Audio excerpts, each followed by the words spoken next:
Understanding and Preventing Cognitive Errors in Healthcare.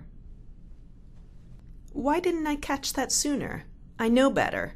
I should have realized what was happening. You know, we've all had experiences like this, in which there's a delay in diagnosing or treating something, and we feel we should have been able to understand it earlier.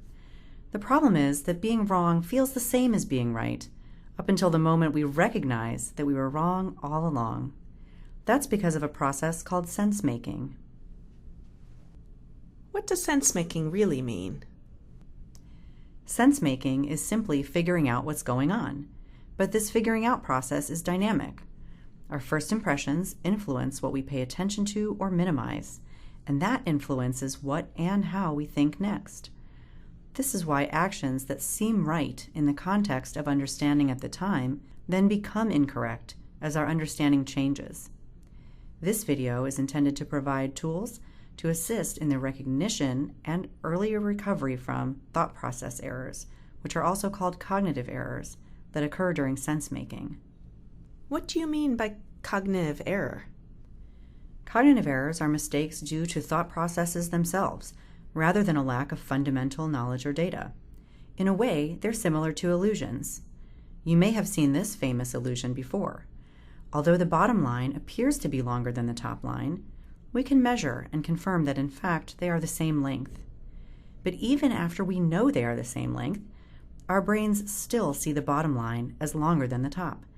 This perception is visually irresistible, but it may be overridden by deliberate cognition. Wait a second. What do you mean by deliberate cognition? Well, we make decisions using a dual process model. Type 1 processes are intuitive and automated and use very little mental effort. We almost can't help but see the bottom line as longer than the top. Type 2 processes are deliberate and analytical and may be used to override or adjust Type 1 decisions. So which is better, Type 1 or Type 2 processes? We need both. We make decisions more quickly and with less information in Type 1 mode, which has obvious advantages during critical events with high-stakes outcomes and time pressure. But Type 2 mode is needed when we should engage in a thorough evaluation of choices. We can make mistakes with either mode, but we make more cognitive errors in Type 1 mode. Because those processes are largely subconscious, errors made in Type 1 mode are often unrecognized and left uncorrected. So can you give me an example of a cognitive error? Sure. A shark attack makes for a very vivid and memorable newscast, and you may easily recall that story the next time you visit the beach. This causes you to overestimate the risk of a shark attack, which fortunately is quite rare. This illusion of probability, which is really just memorability, is termed availability and represents Type 1 thinking. When actual probability differs from perceived probability, this is a cognitive error called availability bias. Does availability influence our medical thinking too? Absolutely. You might know the phrase, when you hear hoofbeats, think of horses, not zebras. This is intended to emphasize that common things are common in order to focus our thinking on likely options, while de-emphasizing rare possibilities. Mental shortcuts like this allow us to be more efficient by avoiding lengthy consideration of every possible option. And because common things are indeed common, this shortcut results in diagnostic accuracy most of the time. That sounds like a good thing. I thought we were talking about errors. Right, Sarah. Availability gets us the right diagnosis much of the time. However, just like shark attacks, remembering vivid but rare cases can cause availability bias in medicine too. For example, an emotionally charged personal experience, like a patient dying in the OR, or a powerful vicarious experience, like a highly publicized error, are both quite memorable. But in both cases, memorableness is high despite the probability of future recurrence of a rare event actually being quite low. Are there more examples, Marjorie?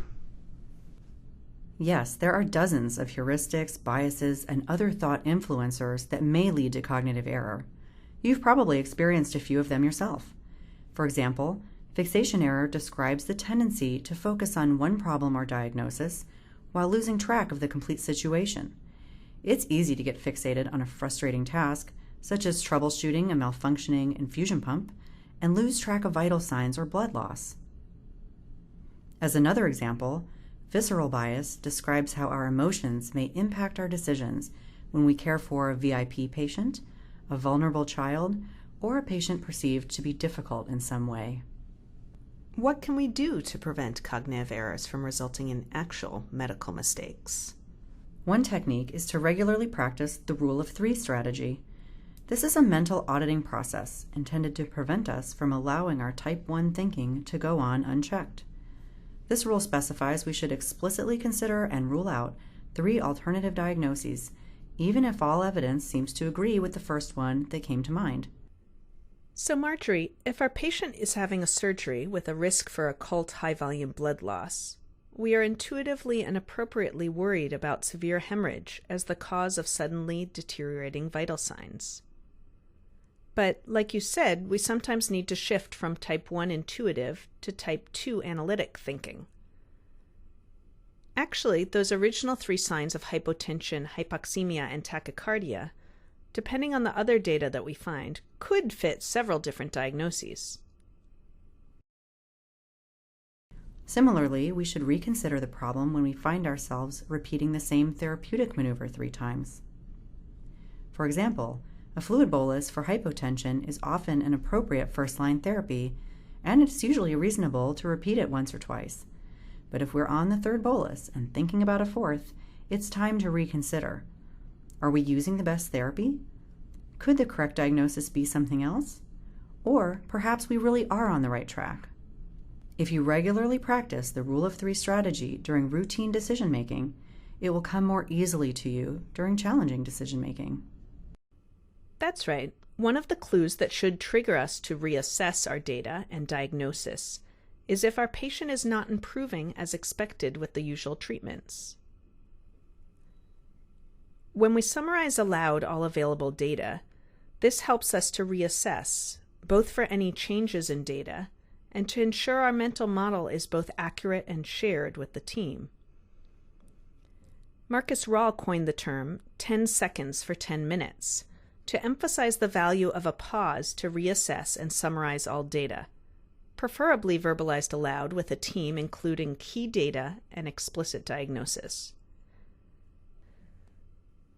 As we list the gathered data, it may become clear that an alternative diagnosis fits better than our first impression, or that there is a second concurrent, potentially iatrogenic problem making the patient worse.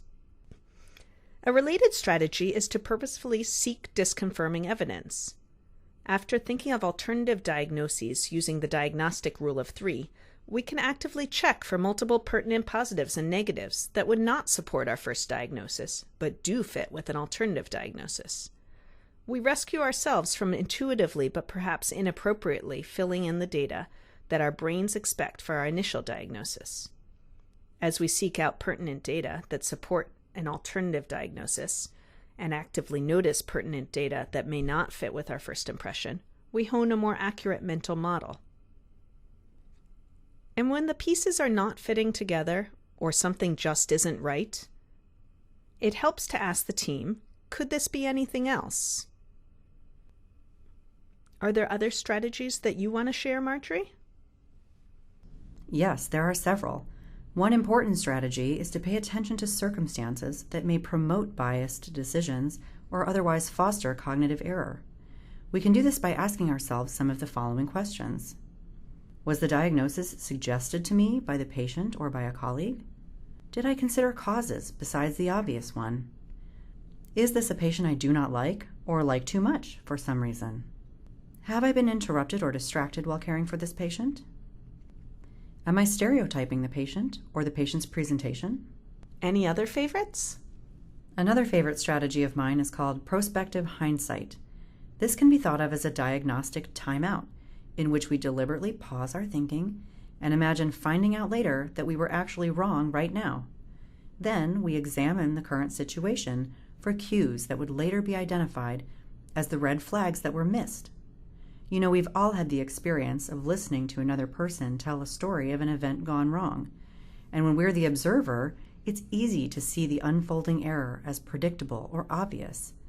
The purpose of prospective hindsight is to try to harness that benefit of hindsight in the present moment. But Marjorie, often during an emergency, there isn't time to just stop and think. Sometimes that's true. When your patient is worsening, but you feel too busy to do a diagnostic timeout, consider calling for help. Helpers can take over physical tasks, but they can also help us think through the diagnosis and treatment choices. But you're right, Sarah. Sometimes we've done everything we can think of, and the patient is still getting worse. Any suggestions? Emergency manuals containing context-relevant checklists or cognitive aids can be valuable in helping all of us to deliver best care to our patients. In rare events, like suspected malignant hyperthermia, in refractory events, like hypotension that is worsening despite all the usual measures, or in complex events, like the many H's and T's of pulseless electrical activity, emergency manuals can help us manage the case better. So, in any emergency, let's give immediate treatment to our patient, and when resources allow, be sure to consult an emergency manual. See the how and when to use emergency manuals video for more tips. When events become critical, remember also to call for more help and use effective teamwork strategies. So, next time you hear that tiny voice inside saying something's wrong, consider using some of these techniques to avoid cognitive error. Use the rule of 3. Summarize aloud. Seek disconfirming evidence. Ask your team or expert helpers, could this be anything else? Consider, are circumstances biasing your thinking? Try prospective hindsight. Consult an emergency manual.